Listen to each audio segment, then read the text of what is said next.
Perhaps the most famous man in the modern music industry, the extraordinarily talented Michael Jackson led a strange and complex life. Alternatively loved and vilified, the intensely secretive singer and dancer spent much of his later years in hiding from the public and press. For a complicated and driven person, his message to his huge fan base was often simple and heartfelt. We must learn to live and love each other before it's too late. We have to stop.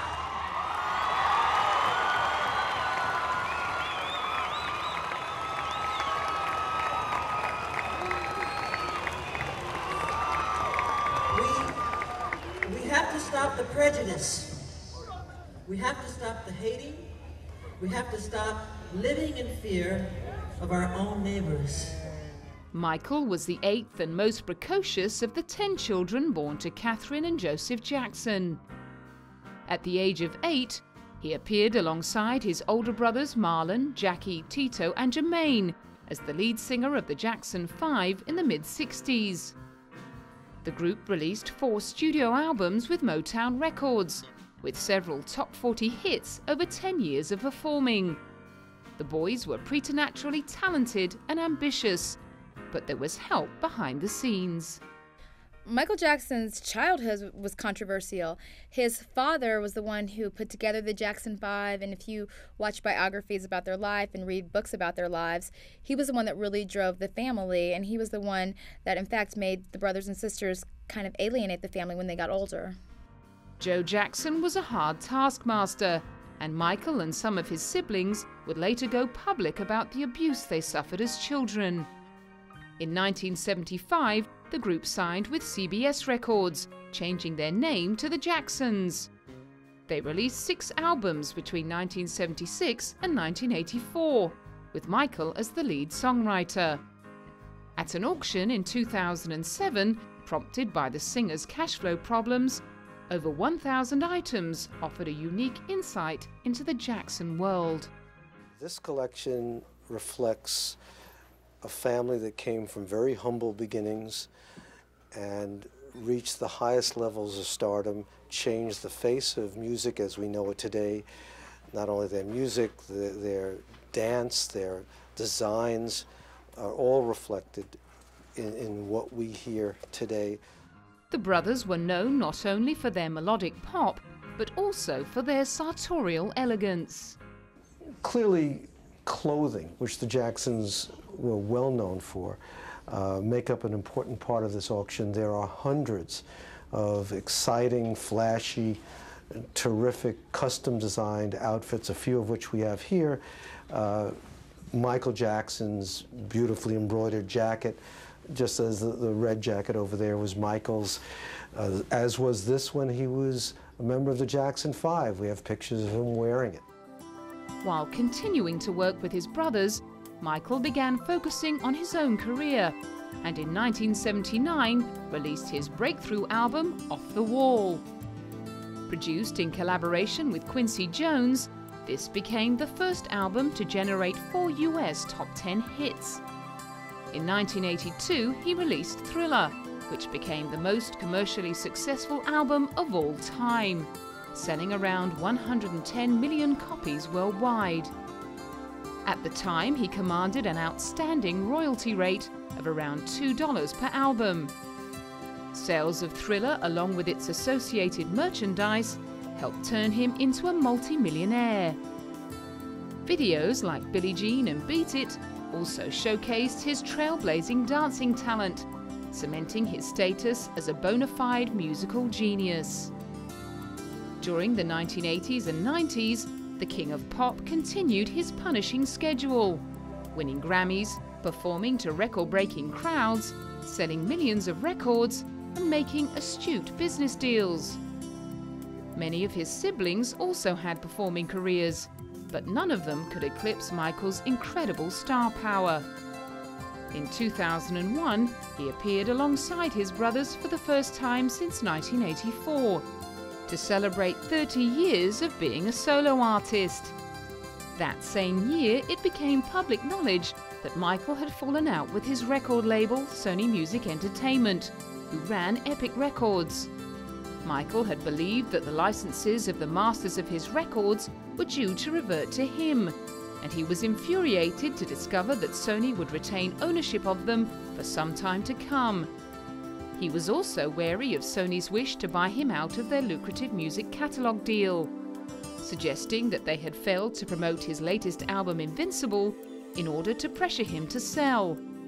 At a London club in 2002, he didn't disguise his contempt. So we can't let them get away with what they're trying to do, because now I'm a free agent.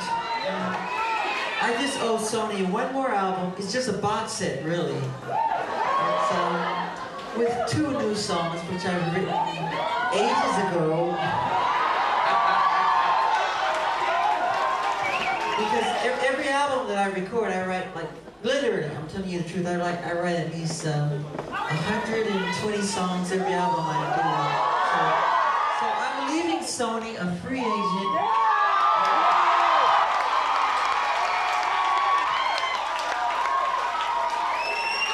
Owning half of Sony. In 2006, he was back in London at the Guinness Book of World Records office, where he was presented with an amazing 8 world record certificates, including highest paid entertainer of all time.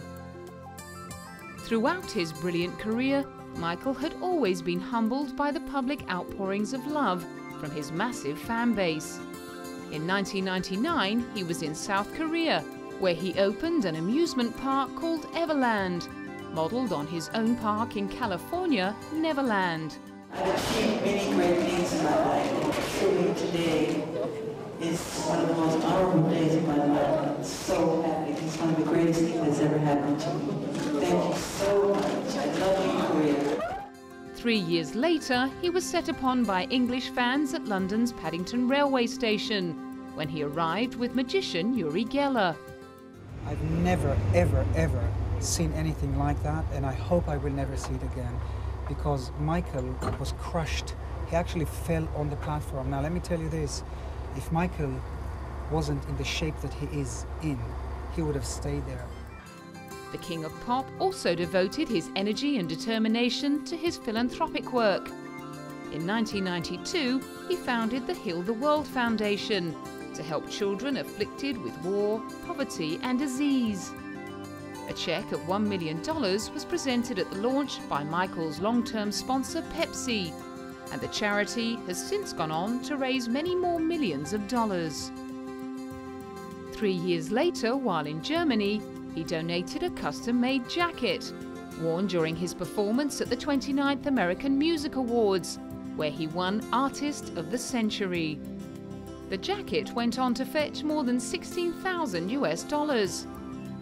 Michael was also an early advocate for raising awareness of AIDS. In 2004, even as he himself was embroiled in a scandal, he found time to meet with US congressmen to discuss the AIDS pandemic in Africa.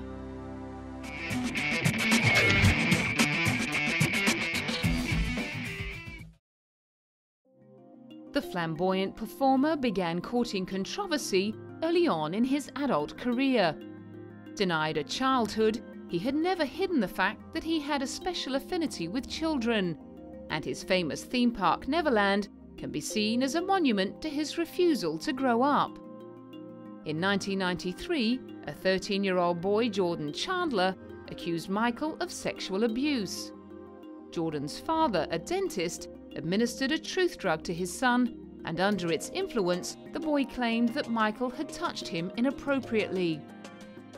As Michael entered into negotiations with the family, a tape of Jordan's father bragging about how he would destroy the singer was leaked to the press, who pronounced Michael guilty without any concrete evidence.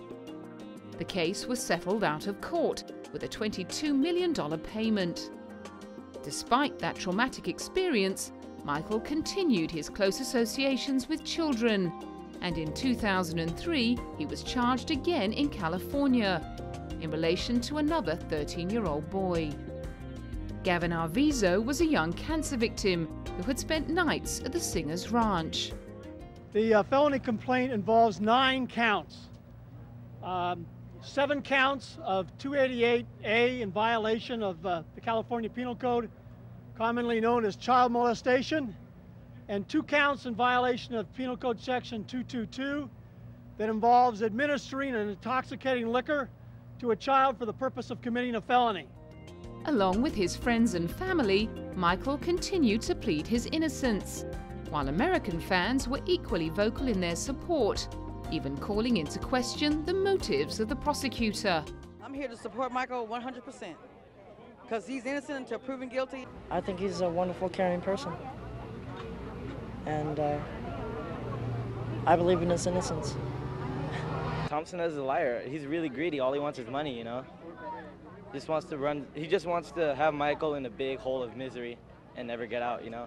Not surprisingly, the 2-year proceedings had a significant effect on Michael's health, and it was rumored that he'd become addicted to pethidine as a way of dealing with the stress.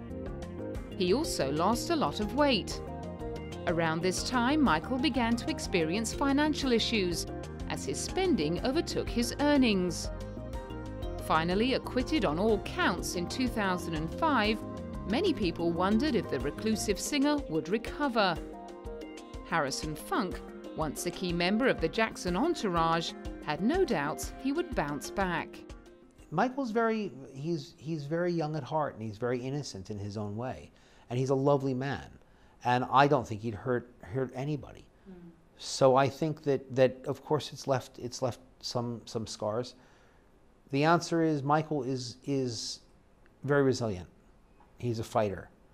You don't tour for as many days a year as he has in his lifetime.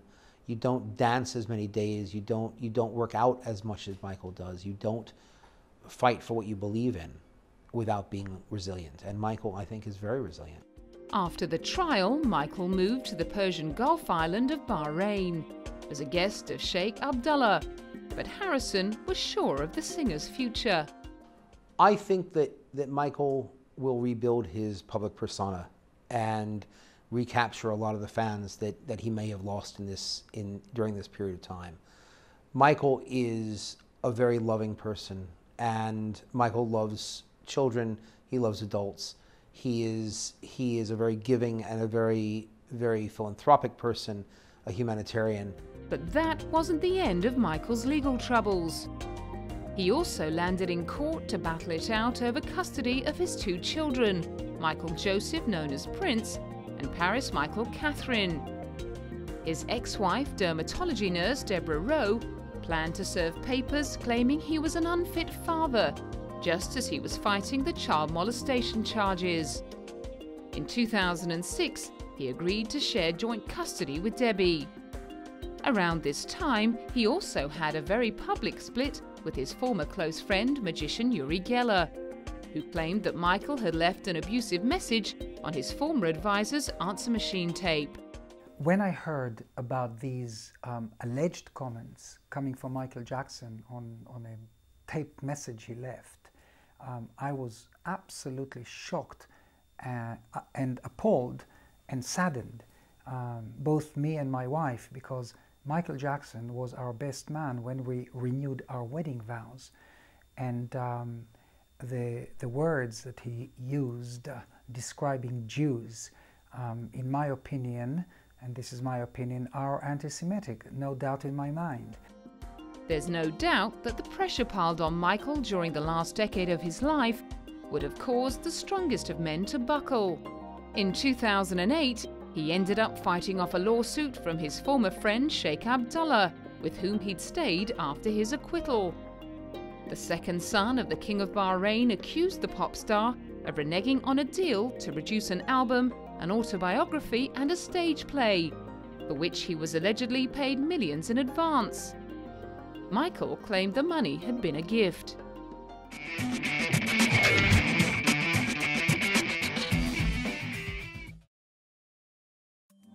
Michael was married twice, firstly in an unlikely pairing to Elvis Presley's daughter Lisa Marie in 1994. The 2 of them had become close friends during his first child molestation scandal. One of Michael Jackson's most shocking moments was definitely his marriage to Lisa Marie Presley, Elvis Presley's daughter. People could not believe that these two were together. She, after they divorced, went on Oprah and said that she actually was really in love with Michael Jackson. It just didn't work out. Lisa Marie persuaded him to go into rehab to deal with the drugs he'd been taking to cope with the stress. The pair divorced less than 2 years later, but remained friends. The pop star also married Debbie Rowe, the mother of his first 2 children, apparently persuaded to do so by Michael's mother. They married in an impromptu ceremony in Sydney in 1996 and divorced 3 years later, with Debbie granting Michael full custody of their children. His 3rd child, Prince Michael Jackson II, was born in 2002 to a surrogate mother, whose identity has not been revealed. The performer also worked hard to shelter the children from the media, although his exuberance at the birth of his 3rd child overcame his fatherly instincts when he dangled him out of a hotel window in Berlin, to the horror of onlookers. There were many rumors surrounding Michael's increasingly strange appearance. There is little doubt in most people's minds that he had extensive plastic surgery. His relationship with the surgeon's scalpel allegedly began after an accident during rehearsals for a Pepsi commercial in 1984, when his hair caught fire and he suffered 3rd-degree burns to his scalp. At this time, he also had his 3rd rhinoplasty to fix an ongoing problem with his nose. Not long after that, rumors emerged that he had also had his skin lightened. Although Michael always claimed that his lighter color was due to a little-known skin disorder called vitiligo, his obsession with privacy did little to quell the rumors. America fell in love with Michael Jackson as a cute little brown-skinned boy with a huge afro and a cute smile. As a man, he looked like a different person. He had almost white skin, very different nose, long straight hair. Despite that transformation, Michael Jackson claimed that he didn't have a lot of plastic surgery. Following the intensely difficult years during the child molestation trial, Michael yearned to return to performing, a move which thrilled his legions of fans. He was also desperate to become financially secure again. The trial and his absence from recording and performing had put a serious dent in his cash flow. In 2006, the main house on his beloved Neverland Ranch was closed due to escalating costs, and it was rumored he'd racked up outstanding loans of up to $270 million. Although, according to Forbes, he was continuing to make as much as $75 million per year from his publishing partnership with Sony. In March 2009, he announced to an ecstatic London crowd that he would perform live for the first time since 1997. But I just want to say that these